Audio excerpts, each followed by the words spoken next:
हरि के सिवा, हरि राम के सिवा इस जगत में कुछ है ही नहीं।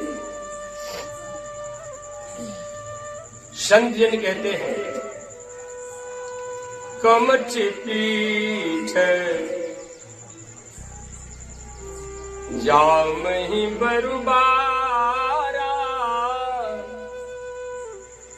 कमठ पीठ जाम मही बहुबारा, बंध्या सुत काहू ही कर मारा, बोल ही नभ बरु बहु विधि थूला, जीवन लह सुख हरि प्रतिकूला। तृष्णा जाय बरु मृग जल पाना, जामहि बरु सस शीस विषाना। प्रेम से बोली सच्चिदानंद भगवान की। कछुए के पीठ पर भले बार जाम जाए, कछुए के पीठ पर, ऐसे कछुआ की पीठ पर बाल नहीं होता, लेकिन कछुए के पीठ पर भले बार जम जाए। बाझिन का पुत्र भले ही किसी को मार दे, कछुए के पीठ पर भले बार जम जाए। बाझिन का पुत्र भले ही किसी को मार दे। आकाश फूल नहीं सकता, वरन ये आकाश भले ही अनेकों प्रकार के फूलों से लद जाए, फूल ही नभ बरु बहुविधि फूला, जीवन लह सुख हरि प्रतिकूला। आकाश अनेकों प्रकार से, आकाश अनेकों प्रकार के फूलों से क्यों न लद जाए, परंतु ये जीव राम के भजन के बिना, हरि के भजन के बिना सुख प्राप्त नहीं। तृष्णा जाय बरु, तृष्णा जाय बरु मृग जल पाना, जामहि बरु सस शीस विषाना। मृग तृष्णा से भले ही किसी की प्यास बुझ जाए। मृग तृष्णा आप लोग जानते हैं, मृग तृष्णा उसे कहते हैं भगवान सूर्य का जब आगमन होता है तो उनका किरण जब बालू की रेत पर पड़ता है, भगवान सूर्य का जब आगमन होता है, भगवान सूर्य के किरण जब बालू की रेत पर पड़ता है तो वो बालू भी, भगवान सूर्य का किरण जब बालू की रेत पर पड़ता है तो बालू भी दूर से देखने में पानी सा प्रतीत होता। जंगल में प्यासी मृग, जंगल में मृग शब्द का अर्थ केवल हरिण से नहीं होता। मृग शब्द का अर्थ केवल हरिण से नहीं होता।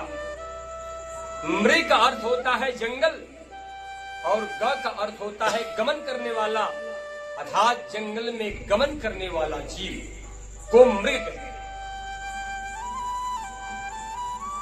एक प्यासे मृग, चाहे वो बारह हो, चाहे वो शेर हो, चाहे हिरण हो, आदि आदि, ये सब मृग के नाम से कहलाते हैं। भगवान सूर्य का किरण जब बालू की रेत पर पड़ता है तो दूर से देखने में वो बालू भी जलसा प्रतीत होता। मृग प्यासे मृग, प्यासे हुए मृग उस बालू को जल समझकर दौड़ते। जब उसके पास, बालू के पास जाते हैं, जल के पास जाते हैं, तो बालू को देखकर निराश हो जाते। इसका नाम है मृग तृष्णा। मृग तृष्णा से भले ही किसी की प्यास बुझ जाए, तृष्णा जाए, तृषा जाय बरु मृग जल पाना, जामही बरु सस शीस दिशाना। मृग तृष्णा से भले ही किसी की प्यास बुझ जाए, खरगोश के सर पर भले सिंह जाम जाए, खरगोश के सर पर सिंह नहीं जामता, किंतु खरगोश के सर पर भले ही सिंह जाम जाए। अंधकार बरु रवि न सावे, राम विमुख न जीव सुख पावे। प्रेम से बोलिए सच्चिदानंद भगवान की। ये अंधकार भगवान सूर्य को भले नष्ट कर दे, ये अंधकार भगवान सूर्य को भले नष्ट कर दे, लेकिन राम विमुख, राम से विमुख होकर कोई भी प्राणी राम को, सुख को, परम शांति को, कैवल्य को, सदगति, मोक्ष को नहीं प्राप्त हो सकता। हिमते प्रगट अनलते होई, हिमते प्रगट अनलते होई, विमुख राम सुख पावन कोई। बर्फ से भले अग्नि प्रकट हो जाए, बर्फ के चट्टान से, बर्फ से भले ही अग्नि प्रकट हो जाए, बर्फ से अग्नि तो प्रकट होता नहीं। तुलसीदास जी कहते हैं बर्फ से भले अग्नि प्रकट हो जाए, परंतु राम से विमुख होकर के कोई भी प्राणी सुख को नहीं मिल सकता। बारी मथे घृत हो ही बरु, सिकताते बरु तेल। बारी मथे घृत हो ही बरु, सिकताते बरु तेल। बिन हरि भजन भवतरिया, यह सिद्धांत अपेल। प्रेम से बोलिए सच्चिदानंद भगवान की। बारी मथे घृत हो ही मरु, बारी मथे, जल के मथने से भले घी निकल जाए। हे संसार के लोगों, हे भगवान के भक्तजनों, बारी मथे घृत हो ही मरु, जल को मथने से भले घी निकल जाए। बारी मथे घृत हो ही बरु, सिकताते बरु तेल। और बालू के मथने से भले तेल निकल जाए, लेकिन बिन हरि भजन न भवतरिया, यह सिद्धांत अपेल। प्रेम से बोली सच्चिदानंद भगवान की। बालू के मथने से भले तेल निकल जाए, पानी के मथने से भले घी निकल जाए, और बालू के मथने से भले तेल निकल जाए, लेकिन बिना हरि भजन का इस संसार में कोई भी सुख को प्राप्त नहीं कर सकता। बिना हरि भजन भवतरिया, बिना हरि के भजन का संसार सागर को पार करना असंभव। ऐसा जानकर आप हरि भजन करें। भगवान शिव ने भी हरि भजन को ही सत्य बताया। उमा कहो मैं अनुभव अपना, सत हरि भजन जगत सब सपना। हे प्रिय, हरि का भजन सत्य है। ये संसार स्वप्न के समान है, केवल हरि का भजन सत्य है। ये संसार स्वप्नवत है, जैसे देखा हुआ स्वप्न का संसार ये सत्य नहीं होता। प्राणी जब सोता है तो सोते समय देखता है कि गर्दन कट गया, जल में डूब गया, मैं स्वर्ग को पा लिया, मैं राजा बन गया, मैं दरिद्र हो गया, सर्प ने डंक मारा। लेकिन जब जाग जाता है तो अपने को बिस्तर। ऐसे ही जब प्राणी के अंदर ज्ञान की जागृति जब हो जाती है, जब तक अज्ञान रूपी रात में सो रहा है, जब तक प्राणी ममता रूपी रात में, जब तक मोह रूपी रात में मोह निशा सब सो निहारा। देख स्वप्न अनेक देख। जब तक एक जीव एक प्राणी मोह रूपी रात्रि में सो रहा है, तब तक से अनेकों प्रकार का स्वप्न देखता है।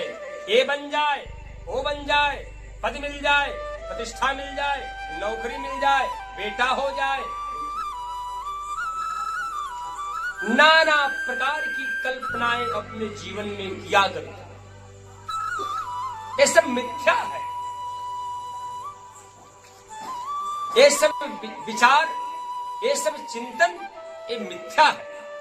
झूठ ही लेना, झूठ ही देना, झूठ ही भोजन, झूठ चबेना, इसका कोई अस्तित्व नहीं। आपका लेना भी झूठ, आपका देना भी झूठ, जीवन की सारी क्रियाएं झूठ है। कब तक? जब तक आप हरिनाम नहीं लेते। कब तक? जब तक हरि भजन नहीं करते। किंतु विशेषता इस बात की कि हरि भजन आप कर नहीं सकते। पहले संत का मिलन होता है और वहीं से हरि का भजन शुरू होता है। संत मिलन भगवंत भजन। संत के मिलन के बिना भगवान को पाना, संत के मिलन के बिना ईश्वर को पाना अत्यंत कठिन है। एक कथा में बता दूं, शांति पूर्वक प्रेरणादायक जीवन में एक नवीन शक्ति, ज्योतिर्मय शक्ति प्रदान करने वाली इस अद्भुत कथा को आप लोग सुने। कैसे संत का जब मिलन होता, आत्मा जागृत होती और उन ईश्वर का अनुभव, ईश्वर की प्राप्ति। एक बार भगवान वेदव्यास रास्ते से जा रहे थे। एक बार भगवान वेदव्यास रास्ते से जा रहे थे और एक कीट बहुत ही तीव्र वेग से उधर से भागते हुए आ रहा था। भगवान वेदव्यास सभी प्राणियों की भाषा समझते थे। भगवान वेदव्यास सभी प्राणियों की, भगवान वेदव्यास सभी प्राणियों की भाषा समझते थे। जब उन्होंने कीट को देखा तो उन्होंने कहा, अरे रुको रुको, ठहरो ठहरो, कहां जा रहे हो? कीट ने कहा, हे महात्मन, मुझे मत रोको, मुझे मत, चलता बना। फिर भगवान वेदव्यास ने कहा, रुको ठहरो, कहां जा रहे हो? कीट नहीं रुका, वो भागता, बड़ी तीव्र वेग से भागता जा रहा। तीसरे बार भगवान वेद व्यास ने कहा, रुको, ठहरो, क्या समस्या है, काहे भाग रहे हो? रुक गया, ये महात्मा है, सुन लिया जाए ये क्या कह रहे हैं। कीट ठहर गया, हाथ जोड़ा, कहिए, जल्दी कहिए भगवान, आखिर तुम क्यों बेचैन हो? भगवान वेद व्यास ने, कीट बोला, इस समय विलंब करने का अवसर नहीं महात्मन, पीछे से बैलगाड़ी आ रही है। तो बैलगाड़ी आ रही तो तुझको क्या परेशानी? कीट ने कहा, वो हमें कुचल डालेगी, मैं मर जाऊंगा। तो भगवान वेद व्यास बोले कि इसमें कौन सी बड़ी बात, अरे तुम्हारा कौन सा सुंदर शरीर है कि तुम इतना मोह कर रहे हो? तुम तो कीट में हो, तुझे मर जाना ही अच्छा है। तुम तो कीट, तुझे मर जाना ही अच्छा है। कीट बोला कि हे महात्मन, हे भगवान, मैं मरने से नहीं डरता, मैं इसलिए डरता हूं कि हमारे शरीर के नीचे और भी बहुत निकृष्ट योनियां हैं। मैं मरूंगा तो हमारे शरीर से और इतनी योनियां निम्न है, बहुत सी निकृष्ट है, उसमें चले। भगवान वेद व्यास ने कहा कि नहीं, तुम मर जा, तुम मर जाओ। क्यों मर जाऊं महात्मा, हमें ऐसा नहीं।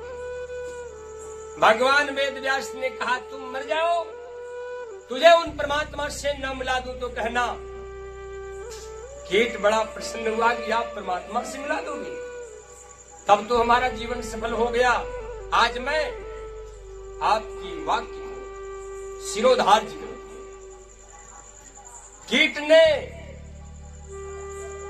भगवान वेद व्यास के शब्द को धारण कर लिया। बैलगाड़ी आई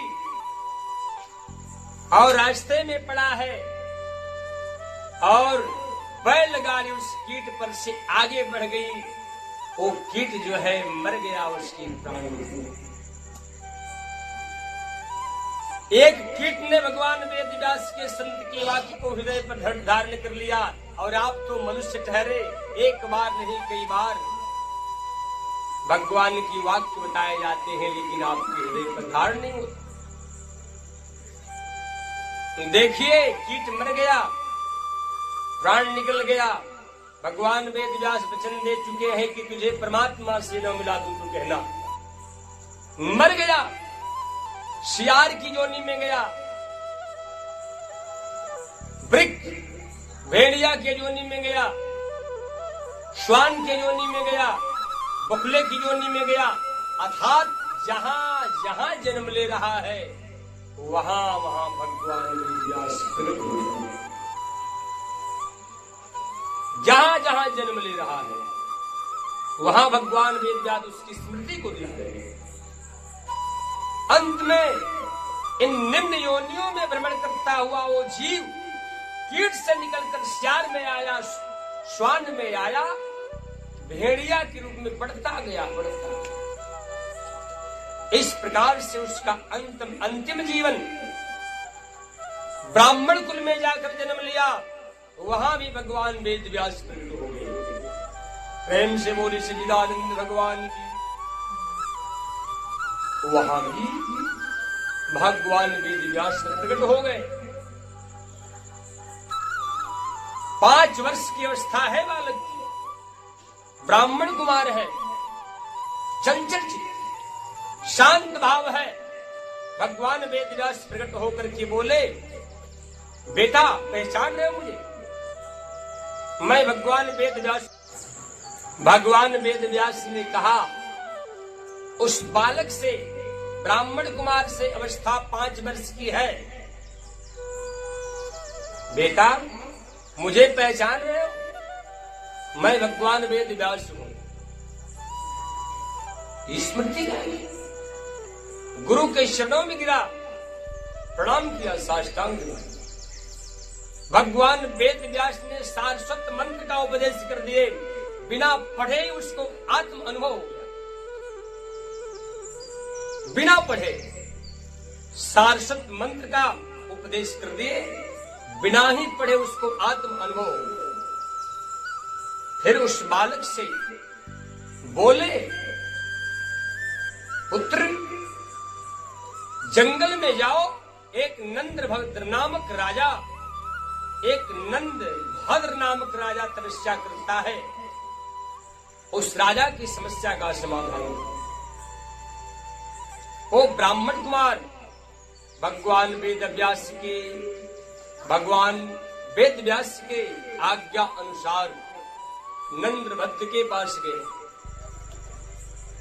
नंद्रभद्र ने जब एक ब्राह्मण को सामने देखा, भगवान के परम भक्त को देखा, ललाट से प्रकाश निकल रहा है, अद्भुत जीवन है बालक का, मुख पर प्रसन्नता की झलक है, शांत मुद्रा है। चरणों में गिर पड़े, महाराज प्रणाम करते हैं बालक को। बालक ने बोला, महाराज तपस्या क्यों कर रहे हैं? क्या कारण है तपस्या? क्यों तपस्या कर रहे हैं? नंदभद्र ने कहा, हे ब्राह्मण देव, हे महात्मन, मैं तपस्या इसलिए कर रहा हूं कि पापी लोग क्यों सुखी देखे जाते हैं। मैं तपस्या इसलिए कर रहा हूं कि जो हरि नाम लेता, जो भजन करता, जो चिंतन करता, जो साधन करता है, वो दुखी है। लेकिन जो भजन नहीं करते, जो चिंतन नहीं करते, जो साधन नहीं करते, अर्थात पाप आचरण करने वाले पापात्मा लोग सुखी देखे जाते हैं। मैं इसीलिए तपस्या कर रहा हूं। उस समय ब्राह्मण कुमार आत्म अनुभवी भगवान वेद व्यास का कृपा प्रसाद वो बालक नंदभद्र से कहा, हे राजन, इसका अवश्य यही कारण है। मैं बताता हूं। पूर्वकृत कर्मे अग्रे अग्रे धावती, पूर्व जन्म के प्रभाव से तामसी धर्म के कारण, तामसी धर्म के कारण प्राणी वर्तमान जीवन में वो सुखी दिखाई देता है। वो तामस भाव से किया हुआ जो धर्म है, उसके प्रभाव से वर्तमान जीवन में प्राणी धन से सुखी, परिवार से सुखी, संसार के वस्तुओं से सुखी, पद प्रतिष्ठा से सुखी होता, क्योंकि तामसी ही धर्म करके, तामसी धर्म करके हिरण्यकश्यपु ने ब्रह्मा को प्रसन्न कर लिया, वरदान मांग लिया, वर्तमान में सुखी है। क्या कमी है हिरण्यकश्यपु? तामसी पुण्य करके, तामसी साधना करके रावण ने भी ब्रह्मा को, शिव को प्रसन्न कर लिया। क्या कमी है? सुख है वर्तमान में। तामसी धर्म के कारण हे राजन, वर्तमान में प्राणी सुखी देखा जाता, लेकिन उस वर्तमान में, उस प्राचीन पूर्व जन्म के तामसी धर्म के कारण सुखी है, फिर वर्तमान में नया धर्म नहीं कर पाता, नया पुण्य नहीं कर पाता, उसके बाद फिर उसका पतन हो जाए, फिर वे अधोगति में चला जाए। उसके लिए नरक का द्वार खुला रहे। असुरिया नाम ते लोका अंधेन तम सावृता तांस्ते प्रेतान विगच्छति एके चात्महनो जना। प्रेम से बोलिए सच्चिदानंद भगवान की जय हो। तामसी धर्म से आज वर्तमान में प्राणी सुखी देखा जाता। धन है उसके पास, पैसा है उसके पास, पद प्रतिष्ठा है उसके पास, व्यवस्थाएं है उसके पास, उसी सुखों में अस्त व्यस्त होकर के हरि नाम भूल जाता, निर्मलता को भूल जाता, पवित्रता को, साधन को भूल जाता। भगवान की भक्ति को इस प्रकार से अपने जीवन में सात्विक शुद्ध पुण्य नहीं कर पाता, हे नंदभद्र, हे राजन, इस कारण से इसका परिणाम क्या होता है? ये सूर्या नाम ते लोका अंधेन तमसा। शूकर कुकर जो असुर संबंधी नरक लोक है, उसी नरक में गिर जाता है। शूकर कुकर असुर संबंधी जो लोक है नंदभद्र, उसी नरक कुंड में वे गिर जाता। भगवान श्री कृष्ण ने भी गीता में स्पष्ट कर दिए, आसुरी योनिमा पन्ना मूढ़ा जन्मनि जन्मनि माम प्राप्त कौन्ते या तन्नधमा गति। प्रेम से बोलिए सच्चिदानंद भगवान की। असुरिया नाम ते लोकांधेन तमसावृता। आसुरी स्वभाव वाले अंधेन तमसावृता, तमाम गुण से आच्छादित आसुरी संबंधी लोकों में मैं उसे डाला करूंगा। माम प्राप्त, माम अप्राप्त कौन थे? वो मुझे न प्राप्त करे। या तन अधमागति, वो अधोगति में चला जाता है। इस प्रकार से नंदभद्र ने, जबकि उस बालक, प्रसन्न चित्त बालक, आत्म अनुभवी बालक के मुख से जब इस गोपनीय रहस्य को सुने, इनके नेत्र पटल खुल गए। तपस्या छोड़कर इन्हें प्रणाम करके भगवान के भजन में लग गए। जिस कारण से तपस्या करते थे कि भगवान से पूछूंगा ये पापी लोग क्यों सुखी है, समस्या का हल होगा। तामसी धर्म से पापी सुखी, वर्तमान में नवीन पुण्य नहीं कर पाता और इसके कारण फिर अधोगति में गिर जाता। यही कारण है नंदभद्र को एक उपदेश मिला। फिर इस तपस्या को छोड़ करके उन परमानंद के ध्यान में मग्न हो गए। गुरु का उपदेश मिल गया, हरि नाम जपो, हरि नाम मनसा वाचा कर्मणा, प्रभु के शरण में चले गए। नंदभद्र को उपदेश करने के बाद वो बालक ब्राह्मण कुमार फिर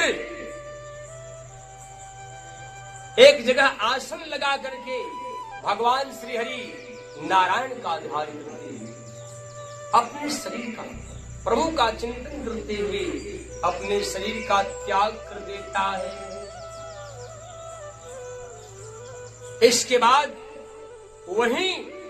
वही बालक ब्राह्मण कुमार भगवान वेद व्यास का कृपा प्रसाद मैत्रेय ऋषि के नाम से प्रसिद्ध हो गया। वही बालक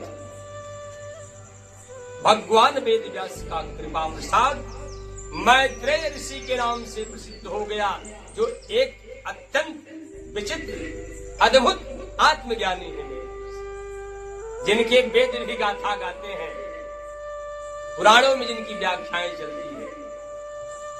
देखा है आप लोगों ने संत कृपा का प्रभाव। कीट ने गुरु के आदेश पर जब चला, संत के आदेश पर जब चला, कौन सी पदवी मिल गई उसे? जन्म मृत्यु के महान चक्र से कीट भी निकल करके भगवान वेद व्यास की कृपा से आज मैत्रेय ऋषि बन गया। प्राकृतिक से परे हो, सदा के लिए सुखी। इसलिए मैं आप लोगों से यही कहूंगा, आप भी तो जीव है, आप भी तो भगवान के अंश है। ऐसा जान करके आप लोग भी प्रभु का नाम जपें, प्रभु का भजन करें। अभी मैंने उपयुक्त शब्दों में कहा था, बारी मथे हो ही जल को मथने से घी नहीं हो सकता। बालू के मथने से तेल नहीं निकल सकता, उसी प्रकार बिना हरि भजन न भव तरी, बिना हरि की भजन का संसार सागर को पार करना अत्यंत कठिन है। इस प्रकार से आप लोग भी हरि का नाम लीजिए, हरि का भजन कीजिए। एक बार नहीं, मैं बार बार इसी बात को बताता हूं। सत्संगति सत्य बोलती है,